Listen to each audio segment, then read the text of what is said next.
একদিন আপনার মা আর আপনাকে ফোন করবে না। আজ হয়তো তার কথা শুনে বিরক্ত হন, ফোন না ধরতে ইচ্ছে করে, কিন্তু একদিন আপনি নিজেই অপেক্ষায় থাকবেন। মা যদি আর একবার ফোন করতো, একদিন কেউ আর বলবে না তোর মুখটা কেন শুকনো লাগছে, কিছু খেয়েছিস তো। যে মানুষটি নিজের সবকিছু বিসর্জন দিয়ে আপনার মঙ্গল চেয়েছে, নিঃস্বার্থভাবে ভালোবেসেছে, সে আর থাকবে না। আপনি চাইলেও আর সেই ভালোবাসার ছাই ফিরে যেতে পারবেন না। একদিন আপনার ভুলগুলোর জন্য কেউ আর শাসন করবে না। আজ হয়তো রাগ লাগে, বিরক্ত হন, কিন্তু সেই শাসনই একদিন অভাব হয়ে বুকে চেপে বসবে। একদিন যে ঘরে ঢুকলেই মা আপনার পছন্দের খাবার নিয়ে হাসি মুখে অপেক্ষা করতেন, সেই ঘরটি শুষণ পড়ে থাকবে। সেখানে খাবার থাকবে, রান্নার গন্ধ থাকবে, কিন্তু যে ভালোবাসা সবকিছুকে প্রাণ দিত, সেটি আর থাকবে না।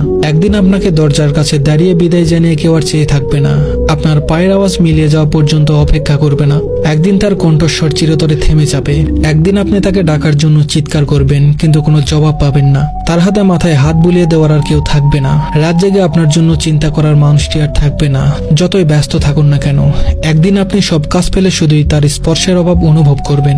তখন কোনো কিছু দিয়েই সেই শূন্যতা পূরণ করা সম্ভব হবে না।